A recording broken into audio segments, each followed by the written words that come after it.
साथियों, स्वागत है आपका self study classes with Sumit Jain YouTube channel में। तो सभी साथियों एक बार वीडियो को लाइक जरूर कर देंगे। ठीक है, स्टार्ट हो चुका है आज का ये सेशन। और दोस्तों हमने यहां तक पढ़ लिया था कि प्रेमचंद का अपूर्ण उपन्यास कौन सा है। ये कल अपन ने देख लिया था। आज हम मुंशी प्रेमचंद का भारतीय ग्रामीण जीवन की विषमताओं पर केंद्रित उपन्यास को देखेंगे कि इनका दोस्तों भारतीय ग्रामीण जीवन की विषमताओं पर केंद्रित जो उपन्यास है वो इनका उपन्यास है दोस्तों प्रेमाश्रम। प्रेमचंद का प्रणतम उपन्यास दोस्तों कौन सा है? गोदान भी अपन को याद रख लेना, ये प्रणतम माना जाता है। फिर यहां पर बात करेंगे अमरकांत कर्मभूमि उपन्यास का पात्र है। दोस्तों ये क्वेश्चन कई बार आया है कि प्रेमचंद के किस उपन्यास का पात्र अमरकांत है? किस उपन्यास का पात्र अमरकांत है? तो अमरकांत दोस्तों कर्मभूमि उपन्यास का। कौन से उपन्यास का पात्र है? कर्मभूमि उपन्यास।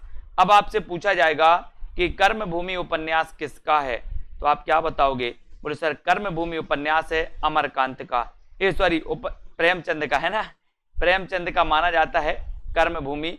और इसका पात्र है दोस्तों कौन? अमरकांत। ठीक है, सूरदास रंगभूमि उपन्यास का पात्र है। सूरदास किसका पात्र है? रंगभूमि उपन्यास का पात्र है। देहाती दुनिया शिवपूजन सहायका उपन्यास है दोस्तों। देहाती दुनिया एक किसका उपन्यास है? शिवपूजन सहायका। ठीक है, भूले बिसरे चित्र भगवती चरण वर्मा का साहित्य अकादमी से पुरस्कृत उपन्यास माना जाता है। कौन सा? भूले बिसरे चित्र, इसको अपन को याद रखना है। और ये है भगवती चरण वर्मा का साहित्य अकादमी से पुरस्कृत उपन्यास ये माना जाता है। इसको अपन को याद रख लेना है। आपसे सीधा क्वेश्चन आता है कि भूले बिसरे चित्र के रचनाकार कौन है, तब आपको बताना है भगवती चरण वर्मा। ठीक है, देहाती दुनिया एक किसका उपन्यास है? शिव पूजन सहाय का उपन्यास है ना। रंगभूमि किसका उपन्यास है? ये दोस्तों सूरदास का उपन्यास है। कर्मभूमि किसका उपन्यास है? कर्मभूमि प्रेमचंद जी का उपन्यास है दोस्तों, है ना। रंगभूमि प्रेमचंद का उपन्यास है ना। बाकी सूरदास इसका क्या है? पात्र है। ये क्वेश्चन आता है कि सूरदास प्रेमचंद के किस उपन्यास का पात्र है? तो सूरदास दोस्तों रंगभूमि का, अमरकांत है ना ये दोस्तों कर्मभूमि का हो जाएगा, देहाती दुनिया शिवपूजन सहाय का है। ठीक है, भूले बिसरे चित्र भगवती चरण वर्मा का, इसे साहित्य अकादमी पुरस्कार से भी पुरस्कृत किया गया। ठीक है, वैशाली की नगर बधू ये चतुर्सेन शास्त्री का वह उपन्यास है जिसमें वासुदेव, महावीर स्वामी, भगवान बुद्ध सभी एक साथ दोस्तों उपस्थित हुए हैं। ये बहुत ही इंपॉर्टेंट क्वेश्चन आपसे पूछा जाता है, मोस्ट इंपॉर्टेंट क्वेश्चन है दोस्तों। यहां से पूछा जाता है कि वह कौन सा उपन्यास है, निम्न में से बताइए वह कौन सा उपन्यास है जिसमें दोस्तों वासुदेव, महावीर स्वामी, भगवान बुद्ध एक साथ उपस्थित हुए हैं। तो किसमें हुए हैं आपको याद रख लेना है। ठीक है, याद रखना है अपन को। तो ये दोस्तों आपको याद रखना है, ये वैशाली की नगर बधू ये ऐसा उपन्यास है जो कि दोस्तों ये चतुर्सेन शास्त्री का है। ठीक है, ये आपको याद रख लेना, चतुर्सेन शास्त्री का है, इसको याद रखो। और इसमें सभी दोस्तों वासुदेव, महावीर स्वामी, भगवान बुद्ध एक साथ उपस्थित हुए इस उपन्यास में। ठीक है, तो आपसे वैशाली की नगर बधू बोले सर चतुर है, वैशाली की नगर बधू कैसी है? चतुर है। तो ये चतुर्सेन शास्त्री जी का क्या हो जाएगा? उपन्यास। ठीक है, यशपाल की दोस्तों तेरी मेरी उसकी बात उपन्यास में गांधीवादी विचारधारा खुलकर विरोध हुआ इसका, गांधीवादी विचारधारा का। काय में? यशपाल की तेरी मेरी उसकी बात में, तेरी मेरी उसकी बात। बोले यश को मत बताना, किसको मत बताना? यश को। तो यशपाल हो जाएगा, है ना। ये उपन्यास गांधीवादी विचारधारा का खुलकर इसमें विरोध हुआ दोस्तों। ठीक है, यशपाल के झूठा सच, ये दोस्तों झूठा सच क्या है? उपन्यास में भारत विभाजन की भूमिका और उसके दुष्परिणामों का इसमें विस्तृत चित्रण किया गया है। अब यहां से आपसे क्वेश्चन पूछा जाता है कि झूठा सच उपन्यास के रचनाकार कौन है? तो आप क्या बताओगे? यशपाल। झूठा सच उपन्यास के रचनाकार कौन है? तो आपको बताना है यशपाल। ठीक है, और दोस्तों आपको पता है सबसे महत्वपूर्ण क्वेश्चन तो ये बनता है कि ये भारत पाक विभाजन पर आधारित है, भारत पाक विभाजन पर आधारित उपन्यास है। इरावती जयशंकर प्रसाद का अपूर्ण उपन्यास है दोस्तों, है ना। एक बार लिंक शेयर कर दो अपने ग्रुप में, ज्वाइन वाले ग्रुप में, है ना। इरावती जयशंकर प्रसाद का पूर्ण उपन्यास है, ये आपको पता होगा। ये क्वेश्चन पता है दोस्तों कि जयशंकर प्रसाद ने कितने उपन्यास लिखे? 3 उपन्यास लिखे हैं। कौन कौन से लिखे इन्होंने? 3 उपन्यास। जल्दी से कमेंट में लिखो। जयशंकर प्रसाद ने 3 उपन्यास लिखे, जिसमें से इनका एक अधूरा माना जाता है इरावती। इरावती, ठीक है। तो जयशंकर प्रसाद का पूर्ण उपन्यास है इरावती। भगवती चरण वर्मा का प्रथम उपन्यास है दोस्तों पतन। पतन याद रख लेना, ये क्वेश्चन कई बार पूछा जाता है कि भगवती चरण वर्मा का प्रथम उपन्यास कौन सा है, तब आपका उत्तर हो जाता है दोस्तों पतन। कौन सा है? पतन, है ना। और भगवती चरण वर्मा के उपन्यास टेढ़े मेढ़े रास्ते में, टेढ़े मेढ़े रास्ते में, गांधीवाद, आतंकवाद और साम्यवाद तीनों का चित्रण हुआ है ना। तीनों का चित्रण हुआ है, इसको अपन को याद रख लेना। भगवती चरण वर्मा के उपन्यास टेढ़े मेढ़े रास्ते, टेढ़े मेढ़े रास्ते में गांधीवाद, आतंकवाद और साम्यवाद तीनों का चित्रण हुआ, इसको अपन को याद करना है, ठीक है। पत्रात्मक प्रविधि में लिखा गया हिंदी का प्रथम उपन्यास उग्र जी का चंद हसीनों के खतूत। चंद हसीनों के खतूत, ये पत्रात्मक शैली में लिखा गया दोस्तों हिंदी का प्रथम उपन्यास माना जाता है। कौन सा? चंद हसीनों के खतूत, है ना।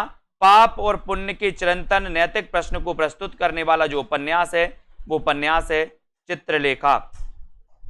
कौन सा उपन्यास है? चित्रलेखा। पाप और पुण्य के चिरंतन नैतिक प्रश्न को प्रस्तुत करने वाला जो उपन्यास है वो उपन्यास है दोस्तों चित्रलेखा। याद रख लेना, है ना, ये याद रखना। और दोस्तों तेरी मेरी उसकी बात तो आपको पता ही, 1976 में इसे साहित्य अकादमी पुरस्कार मिल गया, ठीक है। ये भी याद रख लेना यशपाल के इस उपन्यास को, ठीक है। शूद्रक के मृच्छकटिकम की कुछ घटनाओं के आधार पर लिखा गया उपन्यास है पुनर्नवा। अब आपको बताना एक पुनर्नवा के रचनाकार कौन है? पुनर्नवा बताइए। कंकाल, तितली और इरावती, वेरी गुड, बहुत बढ़िया। इरावती दोस्तों बिल्कुल सही है। इरावती इनका ऐतिहासिक उपन्यास है जयशंकर प्रसाद का। और आपको पता है कि शूद्रक के मृच्छकटिकम की कुछ घटनाओं के आधार पर जो लिखा गया उपन्यास है वो उपन्यास कौन सा है? वो उपन्यास है पुनर्नवा। वो उपन्यास कौन सा है? पुनर्नवा। अब आपको बताना है पुनर्नवा के रचनाकार कौन है? पुनर्नवा के रचनाकार कौन है? जल्दी से बताइए। एक बार यहां से देखते हैं। भगवती चरण वर्मा के टेढ़े मेढ़े रास्ते में गांधीवाद, आतंकवाद और साम्यवाद तीनों का चित्रण हुआ है। क्वेश्चन ऐसा भी पूछा जाएगा आपसे कि निम्न में से बताइए किस उपन्यास में गांधीवाद, आतंकवाद और साम्यवाद तीनों का चित्रण हुआ है? आप क्या बताओगे? भगवती चरण वर्मा के उपन्यास टेढ़े मेढ़े रास्ते में, है ना। पत्रात्मक प्रविधि का प्रथम उपन्यास कौन सा है? वो है दोस्तों चंद हसीनों के खतूत, है ना। चंद हसीनों के खतूत। आप पत्र भेजते ना, पत्र, बोले सर हसीनों को पत्र भेजते हैं, तो पत्रात्मक प्रविधि का जो प्रथम उपन्यास है चंद हसीनों के खतूत। पाप और पुण्य के चिरंतन नैतिक प्रश्न को प्रस्तुत करने वाला उपन्यास कौन सा है? चित्रलेखा, ठीक है। तेरी मेरी उसकी बात 1976 में दोस्तों साहित्य अकादमी पुरस्कार इसे मिला, तेरी मेरी उसकी बात, है ना। शूद्रक के मृच्छकटिकम की कुछ घटनाओं के आधार पर लिखा गया उपन्यास है कौन सा? पुनर्नवा, है ना। पुनर्नवा आपको याद रख लेना है, ठीक है। अब यहां पर आ जाओ। अमृतलाल लांगर ने तुलसी के जीवन पर आधारित तो लिखा उपन्यास जो है दोस्तों वो मानस का हंस है। आपको बहुत अच्छा यहां पर दोस्तों ये क्वेश्चन आया है कि अमृतलाल लांगर ने तुलसी के जीवन पर आधारित जो उपन्यास लिखा वो उपन्यास कौन सा है? वो उपन्यास है मानस का हंस। कौन सा उपन्यास लिखा इन्होंने? मानस का हंस। ये क्वेश्चन कई बार आया है कि निम्न में से बताइए कौन सा तुलसीदास के जीवन पर आधारित उपन्यास है, तो आपको बताना मानस का हंस। और सूरदास के जीवन पर आधारित उपन्यास कौन सा है? बताएं जल्दी से। सूरदास के जीवन पर आधारित जो उपन्यास है वो कौन सा है, ये आपको बताना है। नदी के दीप उपन्यास में अज्ञेय का व्यक्तिवादी जीवन दर्शन व्यक्त हुआ है। नदी के दीप उपन्यास में अज्ञेय का व्यक्तिवादी जीवन दर्शन व्यक्त हुआ है, ये आपको याद करना है दोस्तों। सभी लोग याद करेंगे। सबसे पहली बात तो यह है कि नदी के दीप के रचनाकार कौन है, तो आपको बताना अज्ञेय है ना। अमृतलाल लांगर ने तुलसी के जीवन पर आधारित उपन्यास कौन सा लिखा? मानस का हंस, है ना। और सूरदास के जीवन पर आधारित खंजन नयन, ठीक है। शूद्रक के मृच्छकटिकम की कुछ घटनाओं के आधार पर लिखा गया उपन्यास पुनर्नवा, ठीक है, बहुत बढ़िया। यहां पर देखो, अज्ञे के उपन्यास शेखर एक जीवनी पर रोमारोला के जिक्रस्ताप का प्रभाव है दोस्तों। अज्ञे के उपन्यास शेखर एक जीवनी पर रोमारोला के जाकृस्ताप का प्रभाव माना जाता है। ये शेखर एक जीवनी दोस्तों बहुत ही इंपॉर्टेंट है, कई बार पूछा जाता है कि शेखर एक जीवनी के रचनाकार कौन है, तब आपका उत्तर हो जाता है दोस्तों क्या, अज्ञे जी। शेखर एक जीवनी के रचनाकार कौन है, अज्ञे, ठीक है, ये याद रख लेना। और दोस्तों ये शेखर एक जीवनी पर रोमारोला का क्या माना जाता है कि जाकृस्ताप का प्रभाव माना जाता है, इसको अपन को याद करना है। जैनेन्द्र का उपन्यास मुक्तिबोध को 1966 में साहित्य अकादमी पुरस्कार मिला था दोस्तों, है ना। ये उपन्यास है दोस्तों मुक्तिबोध। आपसे पूछा जाएगा मुक्तिबोध किसका उपन्यास है, तो मुक्तिबोध जो उपन्यास है, अब एक मुक्तिबोध कवि का नाम है, सभी को पता है, एक मुक्तिबोध कवि का नाम है और एक मुक्तिबोध उपन्यास भी है दोस्तों, ठीक है। और ये मुक्तिबोध उपन्यास के रचनाकार कौन है, तो उत्तर हो जाएगा जैनेन्द्र कुमार। ये क्वेश्चन कई बार आया है दोस्तों, कई लोग मुक्तिबोध कवि समझ लेते हैं, लेखक समझ लेते हैं, है ना। 1966 में साहित्य अकादमी पुरस्कार मिला था दोस्तों मुक्तिबोध रचना के लिए, किसको मिला था, जैनेन्द्र कुमार को, ठीक है। अज्ञे का उपन्यास अपने अपने अजनबी में मृत्यु से साक्षात्कार का विषय बनाकर मानव जीवन और उसकी नियति का चित्रण किया गया है, ये अपन को याद रख लेना। अज्ञे का उपन्यास कौन सा, अपने अपने अजनबी में मृत्यु से साक्षात्कार का विषय बनाकर मानव जीवन और उसकी नियति का चित्रण दिया गया है, ये आपको याद करना है। अमृतलाल लांगर के उपन्यास अमृत और विष के लिए 1967 में साहित्य अकादमी पुरस्कार मिला था। कब, 1967 में साहित्य अकादमी पुरस्कार मिला था दोस्तों, किसके लिए, अमृत और विष के लिए, ठीक है। किसका है ये, अमृतलाल लांगर का है, इसको अपन को याद करना है। अमृतलाल लांगर का उपन्यास अमृत और विष, है ना, अमृत और विष, ये कई बार पूछा जाता है। अमृत और विष एक का और दोस्तों है, वो आपको बताना है, एक और किसका है अमृत और विष, जल्दी से बताओ। और अमृतलाल लांगर का ये उपन्यास 1967 में से साहित्य अकादमी पुरस्कार मिल गया। मेला आंचल हिंदी का प्रथम उपन्यास है दोस्तों, मेला आंचल हिंदी का प्रथम उपन्यास कौन सा है, मेला आंचल, ठीक है, ये भी आपको पता हो गया।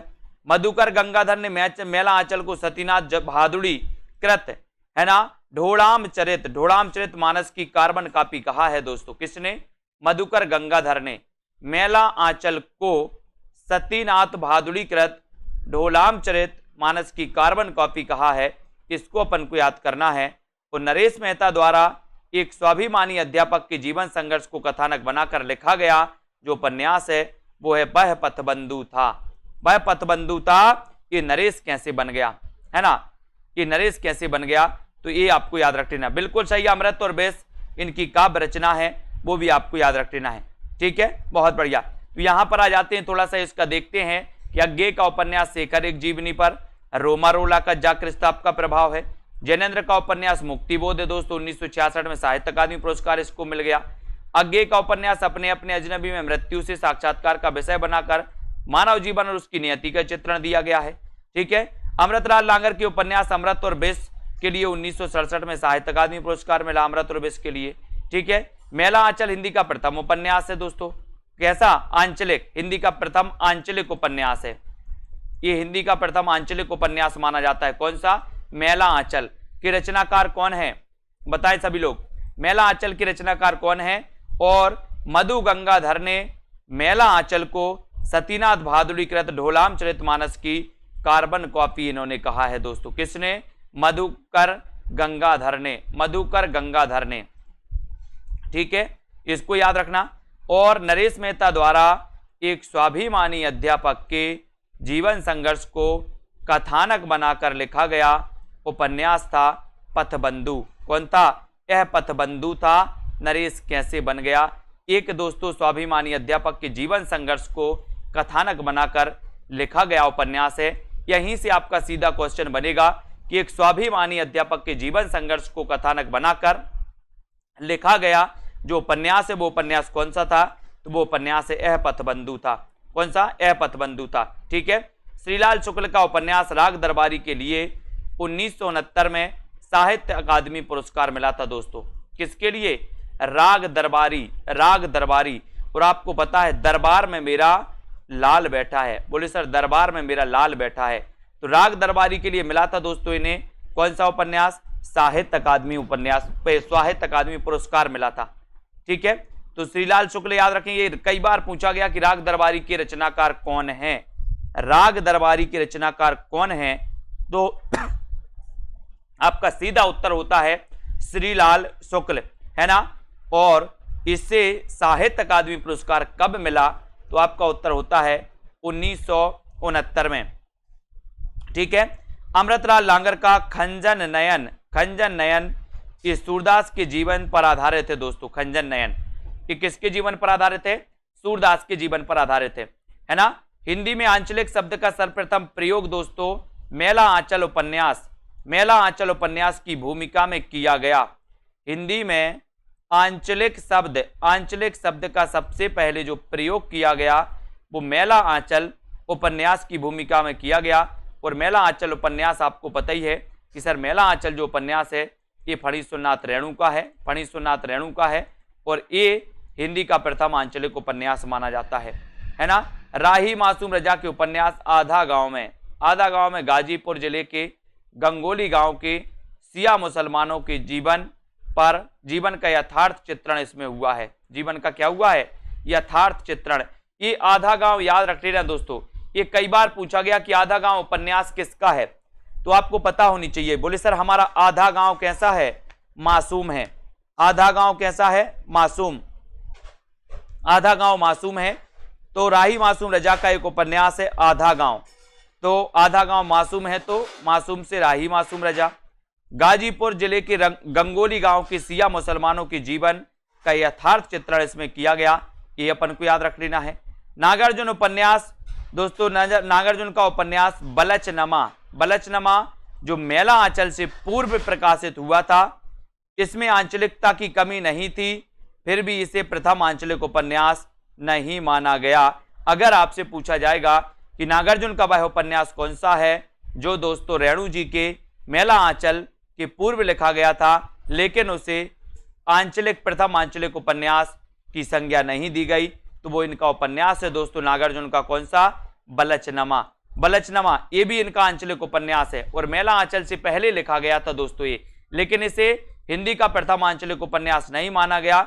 अगर हिंदी के प्रथम आंचलिक उपन्यास की बात होती है तो उत्तर होता है मेला आंचल, फणीश्वरनाथ रेणु। ठीक है, इसको आपको याद रख लेना, है ना।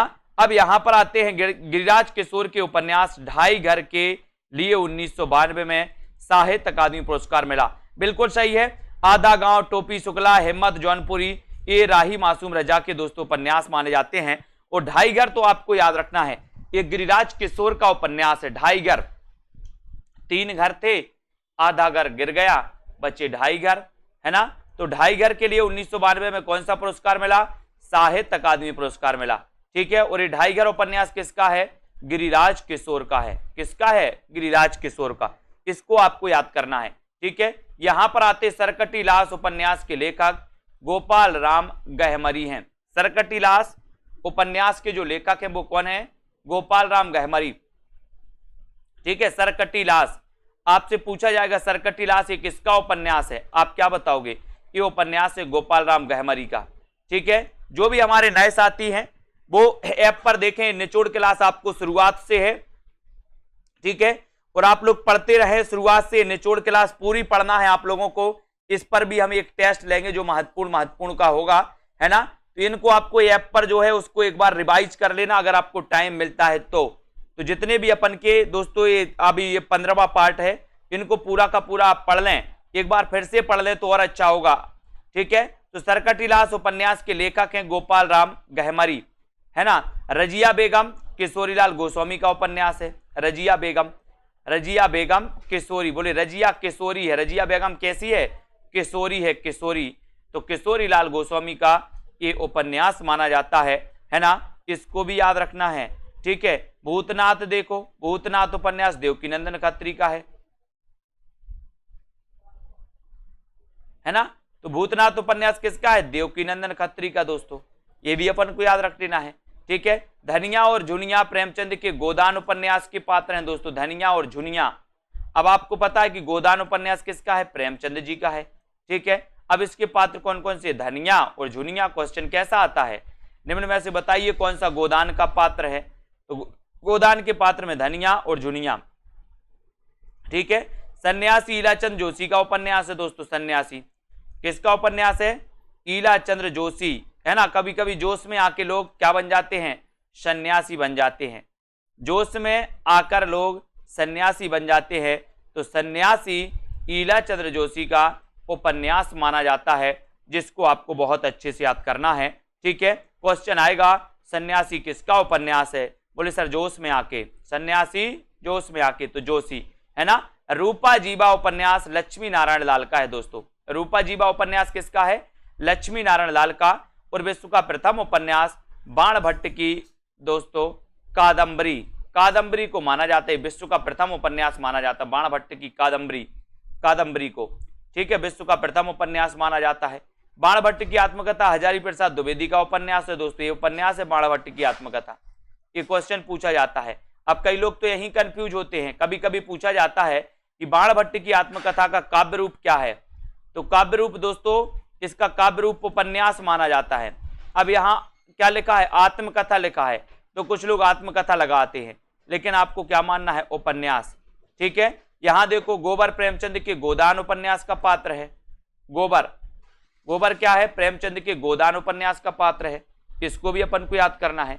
यहां से अपन ने देखा कि सरकटीलास उपन्यास के लेखक गोपाल राम गहमरी, रजिया बेगम किशोरीलाल गोस्वामी का उपन्यास, भूतनाथ उपन्यास देवकीनंदन खत्री का है, धनिया और झुनिया प्रेमचंद के गोदान उपन्यास के पात्र हैं, सन्यासी ईलाचंद जोशी का उपन्यास है, रूपा जीवा उपन्यास लक्ष्मी नारायण लाल का है दोस्तों, रूपा जीवा। ठीक है, विश्व का प्रथम उपन्यास बाण भट्ट की आत्मकथा, है ना, बाण भट्ट की दोस्तों कादंबरी, बाण भट्ट की कादंबरी को माना जाता है विश्व का प्रथम उपन्यास है। बाण भट्ट की आत्मकथा के रचनाकार कौन है, हजारी प्रसाद द्विवेदी। और बाण भट्ट की आत्मकथा ये क्या है दोस्तों, ये माना जाता है, ये माना जाता है उपन्यास। क्या माना जाता है, उपन्यास। ठीक है, और गोबर के प्रेमचंद के दोस्तों गोदान उपन्यास का पात्र है गोबर, गोबर है धनिया झुनिया गोबर, ये सभी किसके पात्र हैं, गोदान के। ठीक है, गोदान की याद रखना।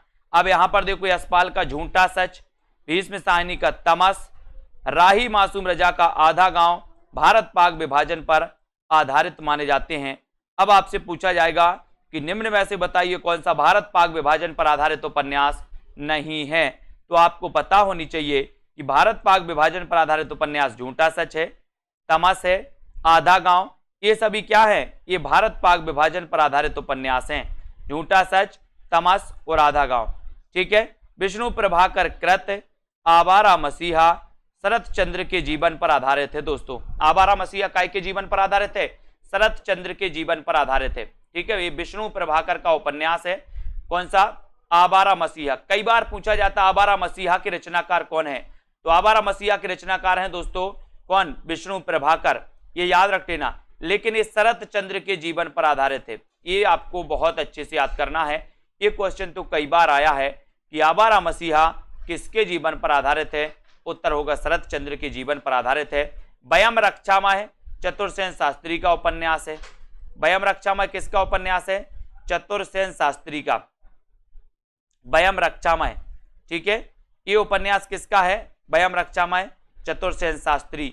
ठीक है, दुखम सुखम ममता कालिया का दोस्तों, ये बहुत ही इंपॉर्टेंट है, दुखम सुखम ममता कालिया, है ना। ये उपन्यास है झीनी झीनी बीनी चंदरिया, ये अब्दुल बिस्मिल्लाह का उपन्यास माना जाता है, झीनी झीनी बीनी चंदरिया अब्दुल बिस्मिल्लाह। ये क्वेश्चन भी कई बार आया है, ये उपन्यास किसका है, तो झीनी झीनी बीनी चंदरिया अब्दुल बिस्मिल्लाह है। ठीक है, तमस सांप्रदायिक समस्या पर लिखा गया है, तमस के रचनाकार कौन है, जल्दी से बताओ, तमस के रचनाकार कौन है, सभी लोग बताएंगे। और प्रसाद का इरावती ऐतिहासिक अपूर्ण उपन्यास है दोस्तों, ये ऐतिहासिक भी है ना, और दोस्तों अपूर्ण उपन्यास भी है।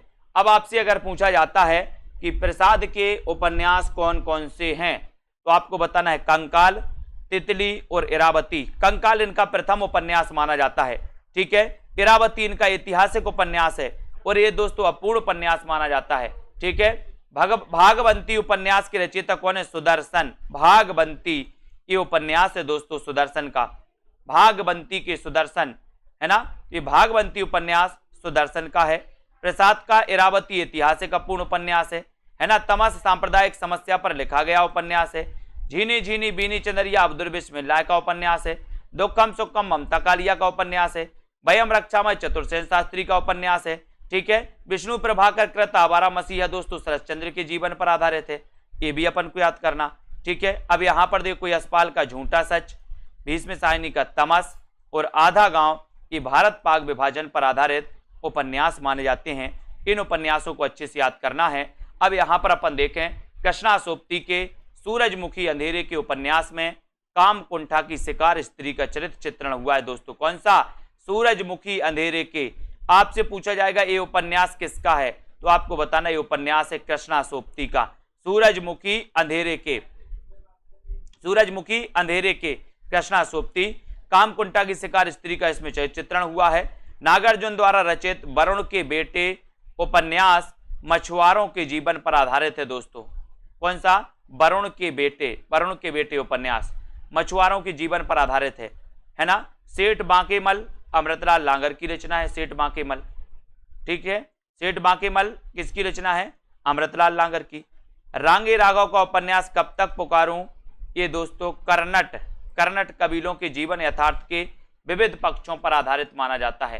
कब तक पुकारूं, है ना, कर्नट कबीलों के जीवन यथार्थ के विविध पक्षों पर ये आधारित है। तो रांगे राघव का उपन्यास है कब तक पुकारूं, है ना, कब तक पुकारूं रांगे। ये क्वेश्चन आया है, निम्न में से बताइए कौन सा उपन्यास कर्नट कबीलों के जीवन यथार्थ के विविध पक्षों पर आधारित है, तो वो है दोस्तों कौन सा? कब तक पुकारूं, है ना। और इसके रचनाकार भी कौन है? इसके रचनाकार भी हैं रांगे राघव अपन को याद करना है। ठीक है, रांगे राघव। फिर आपसे पूछा जाएगा डॉक्टर गोपाल राय के अनुसार हिंदी में नॉवेल के अर्थ में उपन्यास पद का प्रथम प्रयोग भारतेंदु ने किया दोस्तों। नॉवेल के अर्थ में, हिंदी में नॉवेल के अर्थ में उपन्यास पद का प्रथम प्रयोग किसने किया? उत्तर चला जाएगा भारतेंदु ने किया। ठीक है, कटरा भी आरजू राही मासूम रजा का उपन्यास है। कौन सा? कटरा भी आरजू राही मासूम रजा का क्या माना जाता है? उपन्यास माना जाता है ना। अलमा कबूतरी उपन्यास ये मैत्रेयी पुष्पा का है दोस्तों। अलमा कबूतरी किसका है? मैत्रेयी पुष्पा का है। विश्रामपुर का संत श्रीलाल शुक्ल का उपन्यास है दोस्तों। विश्रामपुर का संत, बोले मेरा लाल विश्रामपुर का संत है, मेरा लाल विश्रामपुर का संत है। ये विश्रामपुर का संत भी आपको याद रख लेना है। मुन्नी मोबाइल, देखो मुन्नी मोबाइल ये उपन्यास के लेखक प्रदीप सौरभ हैं दोस्तों। मुन्नी मोबाइल किसका उपन्यास है? तो प्रदीप सौरभ का है। अनारो मंजुल भगत का उपन्यास है। अनारो किसका उपन्यास है? मंजुल भगत का। ठीक है, यहां पर आ जाते हैं, यहां पर आ जाओ। कृष्णा सोप्ती के सूरजमुखी अंधेरे के उपन्यास में कामकुंठा की शिकार स्त्री का चित्रण हुआ। नागार्जुन द्वारा रचित वरुण के बेटे उपन्यास मछुआरों के जीवन पर आधारित है। सेठ बांकेमल अमृतलाल लांगर की रचना है। रांगे राघव का उपन्यास कब तक पुकारूं दोस्तों, ये कर्नट कबीलों के जीवन यथार्थ के विविध पक्षों पर आधारित है।